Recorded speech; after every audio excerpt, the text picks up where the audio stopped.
All right, everybody, back with another one. Today we're going to talk about three topics that I'm going to try and tie in together that all have to do with Gen Z. This video is specifically for people that are in their 20s, but it's actually mostly geared towards men, young men in their 20s.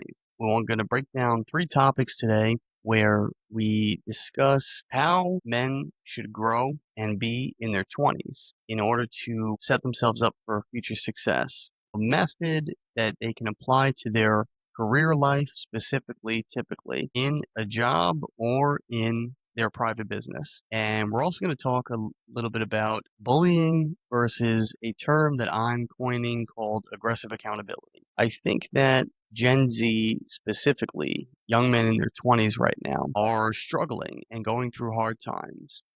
And the Gen Z generation as a whole is the most, I guess you could say, softest generation or the weakest in terms of ability to take criticism and handle difficult things that are thrown their way. A lot of that stems from poor leadership from their parents' generation. Now, it's not entirely Gen Z's fault. They were raised a certain way by their parents, who were raised a certain way by their first generation boomer parents. And I'm going to get into that in detail in another video where we dive into the different generations and the impact that they've had on American culture and actually the world. But right now, I want to focus specifically on a message for young men in their 20s. We're going to start with a video that kind of sparked this again in my mind. I've already had this idea fleshed out as my own personal opinion on the way that things should probably be, because you don't want to repeat the mistakes of the past, but you also don't want to continue down the road that we're going down. But the video was a video of RFK Jr. doing some sort of press conference with the governor and how he was talking about how the governor, first of all, introduced him. And we're going to play the clip here in a minute. And he kind of ribbed on him to the audience, ribbed on the governor, made fun of him for his weight. And I want to take a look at that video and then analyze it a little bit and then discuss what I think would be the better method for the way that we should deal with things going forward, because a lot of people, specifically in the Gen X generation, which are the parents of the of the Gen Z generation that are in their 20s now that this message is for, a lot of people on the internet responded saying, this is funny, this is good, we need to bring back bullying. And because, the younger generation today is so weak, we need to bring back bullying to get them tougher. I want to explain why. I understand where they're coming from, but we need to modify that. So let's take a look at the video now, and then we'll break it down.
All right, so that was a video, just a short clip of the governor introducing him and then RFK making fun of him for being fat, saying that he ate the previous governor, or at least he thought he did, and then sort of laughing with the governor and the audience and the governor's wife apparently about how sort of poking fun at the fact that he's fat, but explaining that with the Maha movement, they're going to help him get on the right track and they're going to help, RFK Jr. plans to help him change his life and then reward him for it. Like he said at the end, we'll do a celebration. Now, some people took that as being bullying, and I disagree. I coined this term aggressive accountability because I believe that, or at least I think I did, but I believe that that's the right approach. I'll explain the difference. So bullying is what we grew up with in the 80's and 90's, where, and people still do it today. Obviously, you'll never completely get rid of it, but it was where people would just pick on people for no reason. Now, that's not an approach that helps anyone. It hurts the person being bullied, but it also hurts the bully too, because there's a lot of times where bullies grow up and they feel so guilty for the way that they treated other people that it eats at them and it ends up negatively impacting their lives. They typically end up having hard times in certain things, in relationships with people, maybe their career life or whatever, because they live with that guilt. Bullying is never a good thing. Bullying typically comes from people who were taught that that's how you treat people. It's usually by somebody that is close to them that's supposed to love them, typically their father or their mother, but usually the father. You've heard the story 1,000 times. It's the typical story of a kid is the bully in school and you just think he's a jerk, but then it turns out you find out that his father's beating him or verbally abusing him, and that's why he has become a bully because that's how he's learned you treat people. And with that scenario, the bully typically hates their father in this situation and then hates themselves because they lack self-esteem, and then hates the person that they're bullying because they're usually envious of them for maybe not being bullied at home, maybe not having that type of negative influence in their life. So they decide to give it to that person because they're jealous of them. That type of behavior doesn't benefit anybody. On the other hand, aggressive accountability is what I just witnessed in that video with RFK. That's the way we used to do things growing up with your friends. You would rib on each other, make fun of each other, but do it in a way where it wasn't malicious. You weren't trying to hurt that person. You were just having a good time and holding that person accountable for their deficiencies and helping them ensure that they don't become a hypocrite, but also keeping them in line with societal norms. Now, let's break that down. A couple of guys are hanging out in high school, and one guy decides to, dye his hair blonde. Now, this is not, at any particular time where it's socially accepted to be dyed blonde or frosted tips or something silly like that. The group of men that's friends with him is going to make fun of him because they see how ridiculous it is and they want him to admit that it's ridiculous too and not act like it's totally normal to do that. So they're holding him accountable, person that's getting made fun of. They have a couple of choices. They could either acknowledge that it's weird what they're doing and change their ways to fit in with the pack, or they could steer into the skid and accept the jokes, accept the ribbon, and continue to do what they're doing because they choose to do that in confidence. And maybe that's a new trend that they're setting, right? Anybody that starts anything new usually takes criticism from people because it's different than what the norm is. The difference is if you accept that it's weird, but you still do it anyway, there's nothing wrong with that. You're confident in what you're doing, and that's the process of building character in a man. If you're offended by that thing, you acknowledge that it's stupid and that you shouldn't be doing it because it's there's something that's not socially right about it, and you go back and change your hair to what your natural color is, and you end up molding right back into the pack. They'll probably make fun of you a little bit more in the future for trying something so ridiculous. But either way, it builds character because it puts the person that's getting made fun of in the position to make a decision. Are you going to stand firm in your beliefs, or are you going to get crushed by your peers and revert back to your original ways, your comfort zone? That's aggressive accountability. It holds a person accountable to their actions. Do you actually believe in what you're doing, or are you just doing it because you're following someone else and you're uh, trying to fit in some way, some group, or appeal to some girl or something? That's important because it builds that man's character to how he'll carry himself for the rest of his adult life. The weak ones or the ones that just don't want to stand out will succumb to that pressure and go back to their ways and decide, you know what? This is who I am. I'm just going to be me and let the world accept me for who I am. The same thing will happen to the person that's getting made fun of that decides not to change and stands up for what they believe in. They're saying, this is who I am. This is what I'm doing. I'm confident in it. And the world is just going to have to accept me for who I am, regardless of, what they say. I'm not going to let it affect me. So either way, you get the same outcome for both people, but they fall in line with who they are. Their characters develop. That is a positive influence that aggressive accountability has on a person.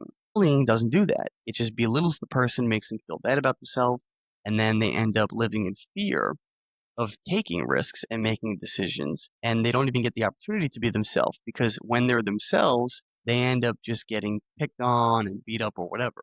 So I disagree that we should bring back bullying. We don't want that because we lived through it back then. And first of all, everybody got bullied. Even the bullies had bullies that were in grades older than them. So it was like a cycle of life. Everybody went through bullying to some degree. Because there's always going to be somebody that tries to challenge you, even when you're an adult. You have your own business. There are going to be other companies that try to take you out, your competition. There are going to be people at your job that fight for your job. You're in that position, but they want it and they're beneath you, so they're going to try and get it from you. And so many things.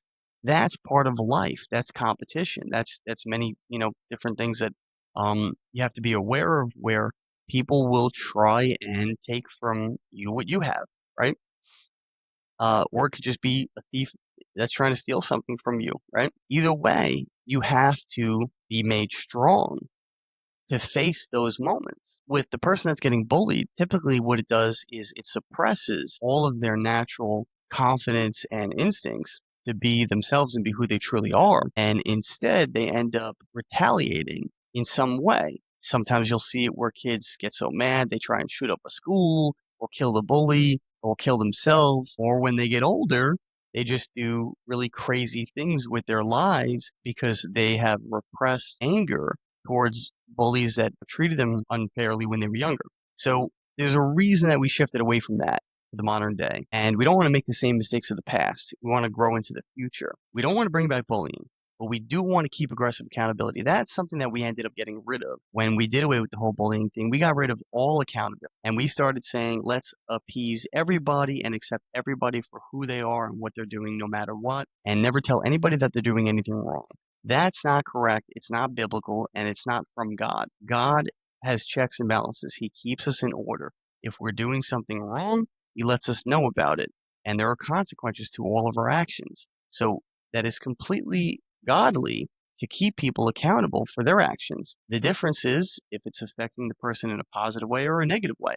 So I think that Gen X is half right in that Gen Z is weak. Now, it's Gen X's fault because they were the parents of those children. They should have raised them up tougher rather than letting society and the culture raise them. But they're not right in the sense that it needs to be done through the form of bullying. It needs to be done through the form of aggressive accountability, holding those people accountable for their actions or, the things that they say, and making them have to either live by those things or and be confident in those things or change their ways because that's not who they truly are. They're getting caught up in something in society and culture, and they need somebody to call them on their BS. So that's the first part of this. And I think it plays into the Gen Z generation a lot because they are a very coddled generation and they're so used to everybody just giving them everything they want, appeasing them, and that's not what they need. That's why they are weak. They need people to make them strong, but in a good way where it's going to positively impact their lives. The next thing I want to talk about is basically a guideline for how a young man should live his life in his 20s, and then how that would, set him up for success in his future. When you're young, you need to be independent. You need to be, now, obviously, when you're a child, you're not. You belong to your parents. Once you hit 18, 19, 20, 20 being the limit, you need to go out on your own and be a man. You need to go out in the world and face life head on. A lot of Gen Z people are living home really long, living home well into their 20s. There's even a new trend now where they're bringing their parents on job interviews with them. And, I don't even know how a job would accept that other than just cave to the societal pressure. But they're relying heavily on their mommy and daddy to always be there for them in life, which they will not be. There's going to come a time where your parents are not there anymore. And if you are not set up to take care of things yourself, when they're gone, what are you going to do? My advice is you have to move out by 20 years old, the latest. No matter the struggle, no matter how difficult it is, you have to move out of your parents' house because you have to go out in the world and start your own life. This is going to build character and this is going to build experience and wisdom. And it's exactly what needs to happen to you in order for you to carry the torch as the next generation. With that said, I know that it's not easy, that when you're starting out, and everybody goes through this when they're starting out, every single generation has part of growing up. You don't have the money, you can't afford something on your own, especially with the type of jobs that you can get at your age. You don't have a lot of skills or anything yet that would give you the ability to advance in life. So you're going to be in a difficult position where you're struggling. But that's a good thing. There's a difference between struggle and suffering. Suffering is a lot like how bullying is to aggressive accountability. Struggling is the difference between struggling and suffering. Suffering is when everything in your predicament is too difficult. It's impossible to handle or to deal with in that moment, and there's nothing good that's coming out of you going through that process. Something would be like if you get injured or develop some sort of severe illness and you're suffering physically with your health as you're struggling to survive. That's not benefiting you really in any way. The only thing it could possibly do if you do survive is that it could strengthen you to deal with something like that again in the future. But if you don't survive, it really didn't benefit you in any way. Suffering is not good. If you're surviving every day, you need to change things about your life. But if you're struggling, that's a good thing because it helps build character. It helps you become the man that you're going to be, the man that one day your family is going to rely on to take care of them. So you want to go through struggle. Struggle makes you sharper and stronger and more capable of dealing with life's problems and solving them. So do whatever you have to do to move out of your parents' house by 20. But you got to get out in the world and you got to get away from this idea that you're supposed to have fun in your 20s and live life up where everything is about fun, having a good time, going out with your friends, hanging out, clinging dearly on to those last few years of your youth, of your childhood, really, where you have no responsibilities or cares in the world. That is not what your 20s is for. That's what your youth is for. When you're in your teen years, it's about hanging out with your friends, enjoying life while also learning and while also getting a little bit of work experience. But once you hit 20, those days are over. You have to move on from that. Doesn't mean you can't have fun anymore. Doesn't mean you can't have a great life. It doesn't mean you can't have friends. It doesn't mean you can't have experiences. In fact, you're going to have more enjoyable experiences as you get older and start going through life in that way versus staying coddled in your parents' home. So you want to move out because it's going to set you up for success in life. Spend your 20s building your character, building who you are. Go out there and get experiences in everything, in work, in life, and not just in fun, but also there's this another thing, a societal norm where your 20s is about you experiencing all your sin and things that you are curious about the world. I disagree with that, but that's my stance as a Christian. However, I do understand it because when you do finally get out on your own, you realize that you have the freedom to go explore the world in any capacity. My recommendation would be to channel that energy and focus it towards building yourself and your character, not going on a wild ride and looking for all kinds of crazy fun experiences just to look back and regret at all those stupid mistakes you made in your 20s. You don't have to make a ton of mistakes in your 20s, but you will make some. And your 20s are definitely the years where you want to fail. So fail big and fail fast in your 20s because if you fail in your 20s, you can bounce back from that. You can get up from it and you can, rebound and have a great life. You don't want to be failing in your 40s and 50s the way you would in your 20s because it's a lot harder to come back at those ages. Now, I recommend getting out there in the world and taking on as many work experiences as you possibly can. So if you get one job, take on a job, but then take on another job that's different than that job so that you learn a couple different things while you're getting paid. And it gives you more skills and experiences that you can now go find another career path as you're deciding what you want to do with your life. And a lot of people are convinced or conditioned to think that when you go to college, you're supposed to figure out your entire life in college. You are going to select your major, and that's what you're going to do the rest of your life. That's not the case, and that's not reality. because people change, people adapt, people adjust, people reinvent themselves at all different ages. And you don't want to be locked into any one thing for the rest of your life unless you really love it.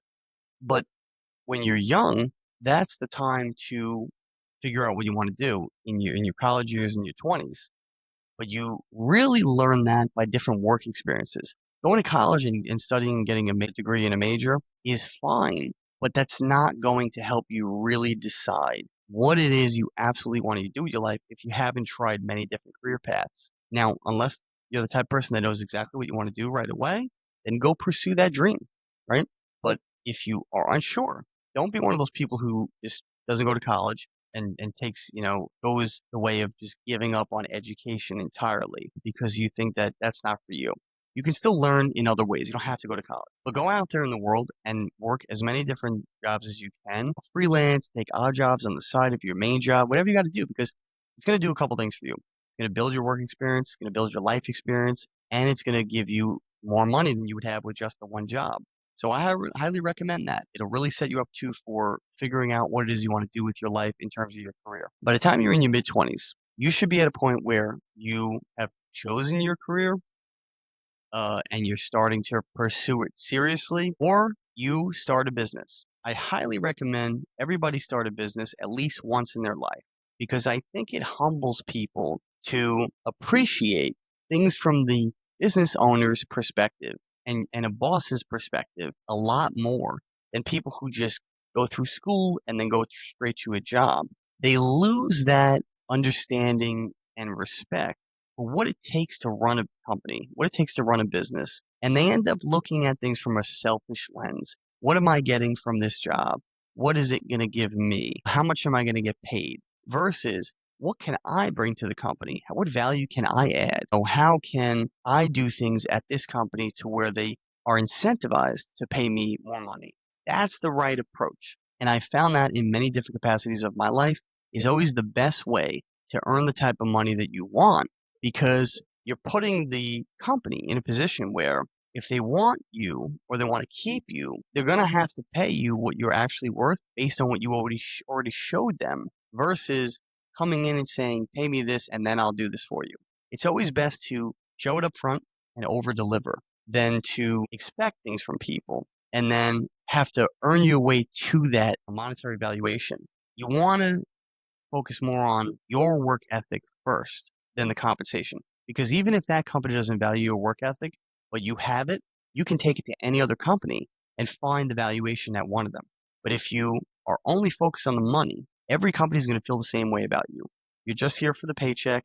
You're not here because you actually want to help this business grow and continue to succeed. And companies, businesses, owners of whatever, they don't appreciate that and they'd rather hire somebody who has less education but has the right attitude and the right work ethic than somebody who has the degree and is demanding $100,000 salary right out of college. Rarely is a person worth that right away without work experience. So go into it with a mindset of I'm going to bring value to this company and I'm going to deliver ahead of time. And then we'll focus on the compensation meeting my valuation here at the company. But if you start your own business, the same rules apply. You got to treat your customers that way. You have to go to them with the approach of, I'll take care of you. I'll do whatever you need. The customer is mostly always right. I don't believe the customer is always right, but the customer is mostly always right. Something we've forgotten long ago. And I will over deliver for you because I want to earn and keep your business long term. I want you to come join me by being a customer of my company, and I want your repeat business to stay with me for as long as possible. That's the right approach, no matter if you have a job or no matter if you have your own business. The reason I recommend a lot of people, especially young people, start a business is because of what I just said about learning to respect the company and all the hard work that a business goes through. Um, and how the employees should respect the bosses and the people who run the business a lot more than the people do today in America. But I also think it's good because it's getting harder for people to live on one income in America. I think the median income or average income is $55,000 a year. Now, obviously, it varies by state, especially with minimum wages and stuff like that. But across the board, it's pretty much around 55,000. Based on prices of everything today and taxes and other factors, it's extremely hard to live on a salary like that, especially if it's just one single salary per household. So it's good for you to learn new skills by running a business that you could apply to that job that you're working at so that you could advance and make more money and move up from making 55,000 a year. But also, it's good to have an additional income stream in case something ever happens with that job. You're not relying solely on that, because you never want to truly leave your fate in someone else's hands entirely besides God. So it's good to have something else just in case. But you do it around your work schedule. You don't let it interfere with it. But also, typically people who have a side hustle end up working harder at their primary job anyway because they get into a rhythm of always having to work hard, and it helps mold their character into being a better employee at their job also. So I'd say by 25, the latest, you should really either be set in your career as to what you're going to do or have started a business of yourself, of your own. Don't just coast through life, take a basic job until you find yourself or figure out what you want to do. Keep moving, keep going, don't stop, and keep growing and advancing. By the time you're in your 30s, that's when everything you did in your 20s has laid the foundation for what you're going to build on top of in your 30s. This is where you have your career, you're making money, you're doing well. Now you start building a life.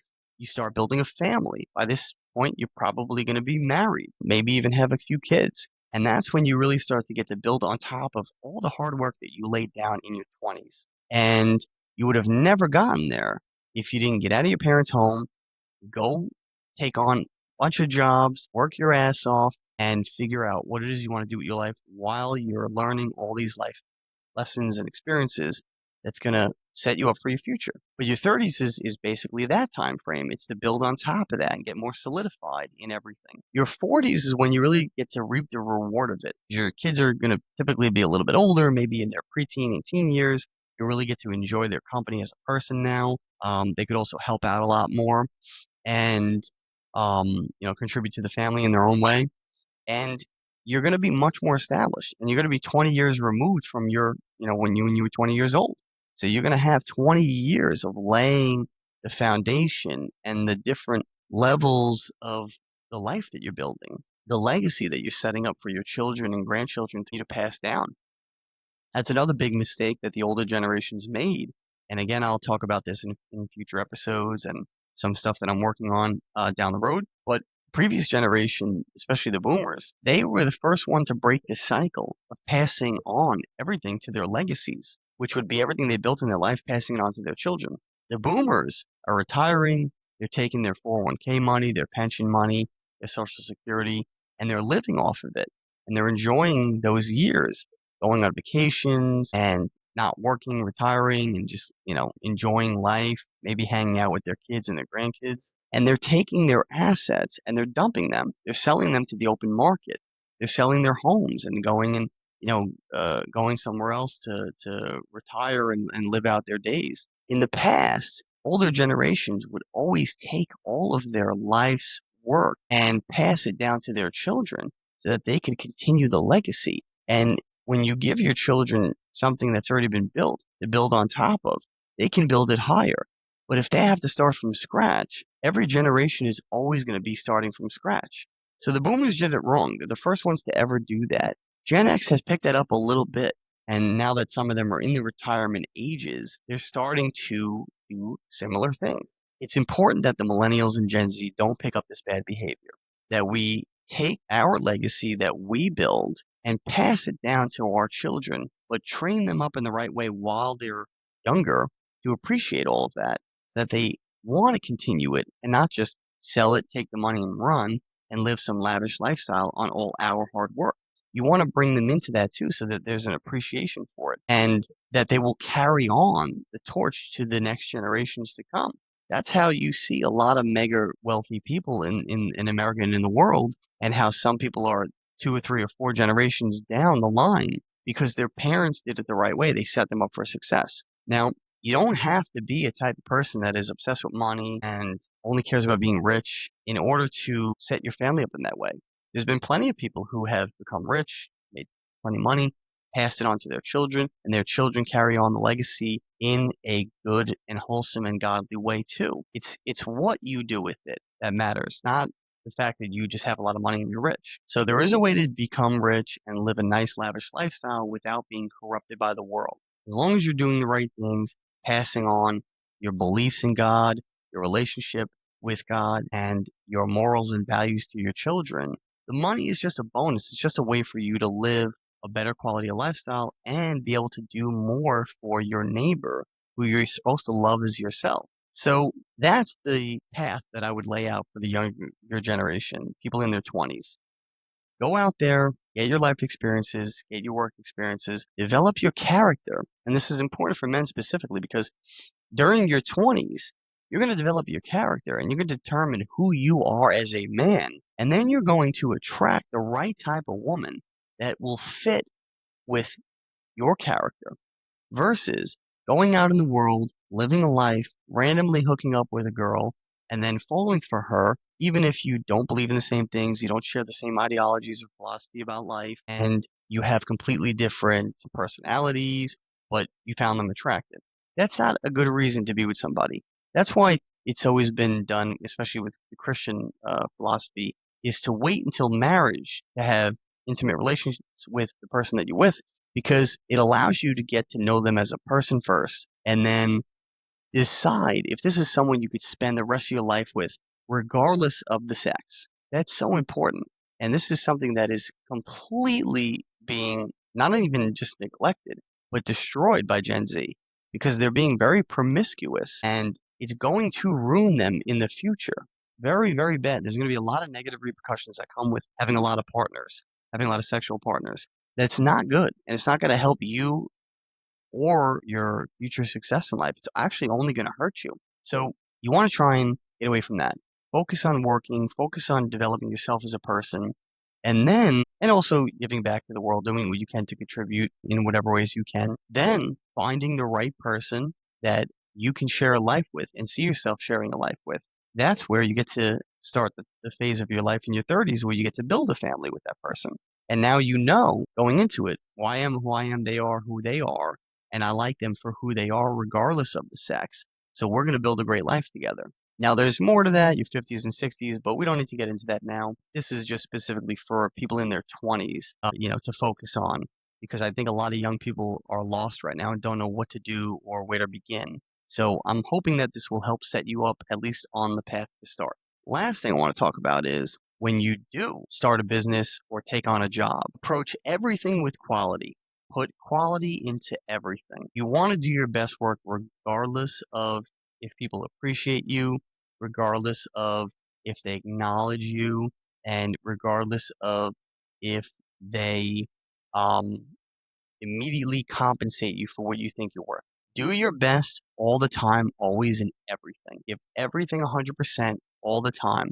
Don't waste your time, feeling like a victim, being upset that no one's appreciating you, and a whole host of other things. Just give your best and your all. And I promise you, the right people will find you and you will find them. And they will appreciate you for who you are. But if you're only going to give your best to people who accept and acknowledge that that is your best and they appreciate you for it, you're going to have a very hard time finding people who do. And it's only going to be even harder for you to be motivated to get back into that rhythm where you do give 100%. So give 100% all the time. Approach every situation as how do I do my best and how do I beat my previous best? How do I do better than I was yesterday? You should always be exceeding, always be growing, always be getting better and better with every day. Life is a growth trajectory, not a path where you just coast and run out the clock and rush home to, watch TV or play video games. You want to constantly be growing. There'll be time for entertainment. There'll be time for hanging out with your friends. There'll be time for doing all kinds of leisure activities, taking vacations and doing things like that. But give your all in everything you do, and you will have a better life. And so many opportunities will open up for you along the way. Take chances, take risks, especially while you're young. because you can bounce back, but you're going to learn so much from them. But give everything your all. Give 100% quality, and I guarantee you will have a better life than if you didn't. So there's just a few tips for the younger generation. I hope this message finds you well. I hope it helps you. I hope that if you're lost and you don't know where to begin, I hope that it sets you up on the right path where now you at least have a starting point of goals to go after. But that's it for this video. Don't forget to like, follow, subscribe, share, all that good stuff. And put in the comments if you agreed with any of this stuff, disagreed with it. Either way, it's fine. It's all welcome here. Let me know if any of this has been a positive impact to you. And if you do end up, implementing it in your life, come back and put it in the comments or message me and let me know if this has had a positive effect and it worked for you. But that's it for this video. Stay tuned for the next one. All right, everybody, I just want to take a moment to promote my children's book. This is Little Boy Full of Love. That's me on the back. And this is a little sneak peek on the inside. It's a great book. It's a children's book. I actually wrote this for my son. And it's available right now on Amazon, Walmart, Barnes & Noble, Indigo, Bookshop.org, and a lot of other online platforms. But more importantly to me, it's actually available in a lot of bookstores throughout the country. You can find out which ones are closest to you on my Instagram page. We highly recommend that you shop local, buy from a local bookstore. So if you are looking to, get a children's book for you or anybody you know, or even with the holidays coming up, it's a great time to, buy a children's book as a gift. Definitely get it from a bookstore that's local to you. But if you absolutely can't get it from one of the bookstores that are currently carrying it right now, and we're in about 15 or 16 different states across the country, so it may actually be in your state, and it could even be local to you. But if you can't get it from the physical bookstore, check out our Amazon storefront. The book's available on there right now. And like I said, with the holidays coming up, you may want to do your Christmas or Hanukkah or holiday shopping early, and you can even order it from our Amazon storefront and ship it directly to whoever you're gifting it to. But it's available on those platforms, Amazon storefront and bookstores and other websites that I mentioned.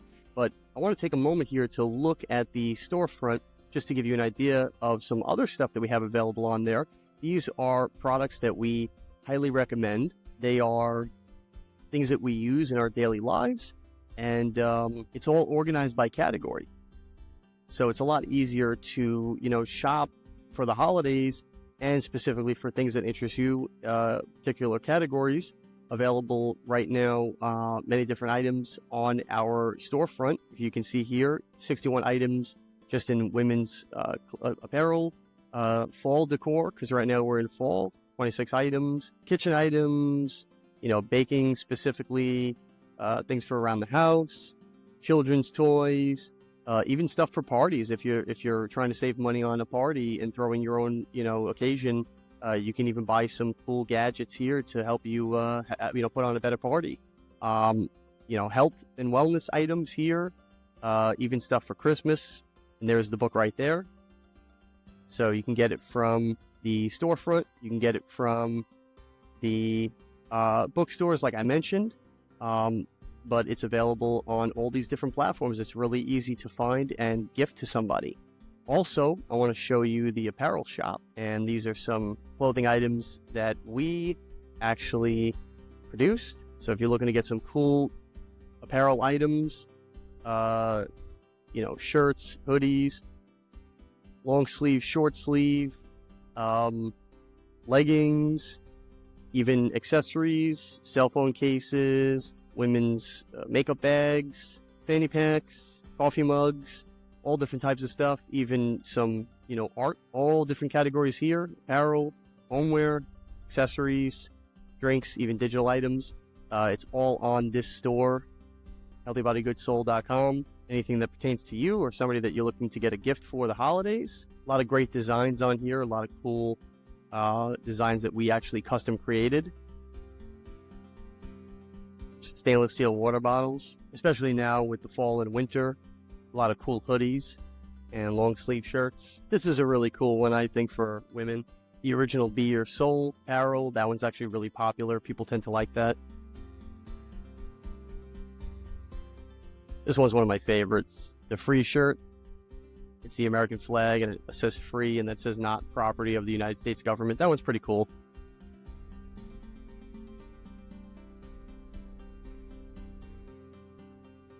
Got all different types of tank tops, hoodies, long sleeve, short sleeve, tote bags, coffee mugs, even some items for kids, backpacks. So if you're the type that likes to, plan ahead, I would definitely recommend ordering from the Amazon storefront or the apparel shop within the next couple of weeks to get everything in time for the holidays. Use code SAVE15 on the apparel shop to save 15% off everything on the storefront. So order within the next week or two, and you'll definitely have everything in time for the holidays.